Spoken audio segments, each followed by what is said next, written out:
You taught us a brand new way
You love me like a friend and help me through. So I will worship you in all I do. So I live my life to show that I know. You say that I mean so much to you. You love me like a friend and help me through. So I will worship you in all I do. So I live my life to show that I know you're everything to me. You're everything to me. You're everything to me.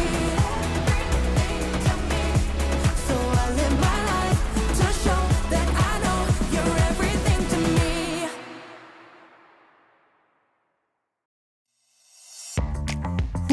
Hey guys, welcome to Story Lab.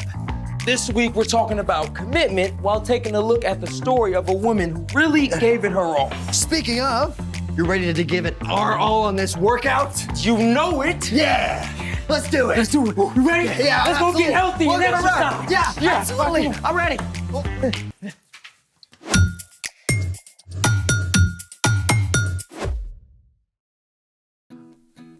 Hey, I'm Carter. And I'm Zeke. And we're talking about commitment, which is making a plan and putting it into practice. Woo, yeah, good workouts. Oh. Hey, how many miles did we run? One. Really? And how many sit-ups did we do? Like 12? Oh, that's a new record. My man. Woo. Whew. Okay, come on, man. One more mile and then we can take a break. Dude, we're exhausted. We can't stop now. Commitment, right? Plus, I want to be strong and look like Captain America. Zeke, you never need to try looking like anyone but you. Thanks, dude. Besides, when it comes to getting fit, resting is just as important as working out. I don't know, that sounds kind of lazy. Hey, resting is what allows us to do our best. It gives our body a chance to heal and recover. I mean, pushing yourself too hard during a workout can cause serious injury. Okay, but I still need some energy. Oh, hey, you got any energy drinks? Nah. Plus, most of the ones from the store are terrible for you. You say that like there's another kind. Well, yeah, we can make our own. Really? Well, I'm in.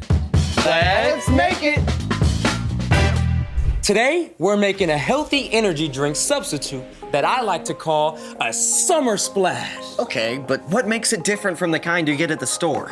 Most of those energy drinks are filled with sugar, caffeine, and artificial flavors. We're gonna make something packed with vitamins and electrolytes instead. Electro what? You know how tired you are after you work out? You mean like right now?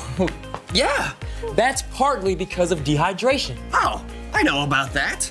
Dehydration is when your body loses more fluids than it takes in. Exactly. When we exercise, we sweat a lot. Sweat is made up of water and salt. Your body sweats to cool you off when you get too hot. So, when you sweat a lot, your body loses fluids, causing you to become dehydrated. So basically, your insides dry up, like how a grape turns into a raisin. Spot on. But can't you just fix dehydration by drinking water? Sure, but electrolytes can help. Electrolytes are minerals and salts that help your body absorb fluids, like water, better and faster. Cool. So, how does this summer splash work? Care to read the recipe? Ah, of course. Let's see. For today's tasty experiment, you'll need 4 cups unsweetened coconut water, 1 1/3 cups of water, 2/3 of a cup of lime juice, 1/4 teaspoon of Himalayan sea salt, and 3 teaspoons of raw honey. Coconut water is amazing. It's filled with electrolytes and has 5 times more potassium than most sports drinks. Okay, mix up all your ingredients until the salt dissolves.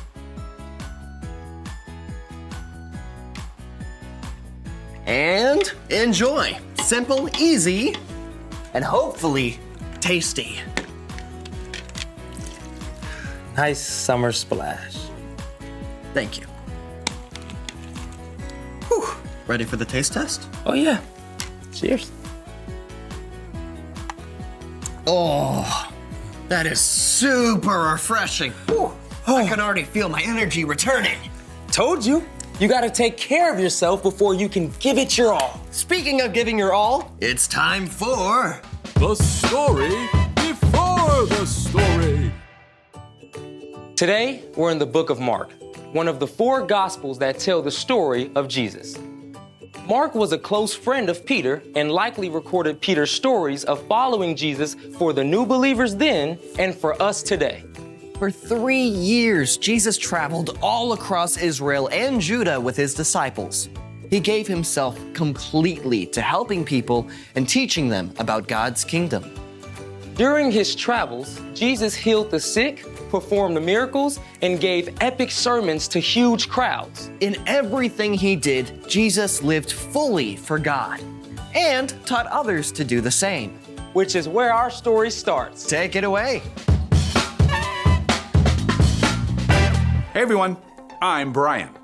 Today's story is about a woman who truly gave everything that she had for God. One day, Jesus was teaching in the temple courtyard as some religious leaders watched. Now, these men wanted to get rid of Jesus because he challenged the way they had always done things. They often looked for ways to trick or trap him. Jesus knew what they were thinking. Watch out for the teachers of the law. They love to have the most important seats. They take over the houses of widows. They say long prayers to show off. A short time later, Jesus went and sat down across from the place at the temple where people came to present their offerings to God. As Jesus watched, some rich men dropped large amounts of money into the offering boxes. The disciples probably noticed too. Whoa, look at that. Yeah, they must really love God. And striking poses, apparently.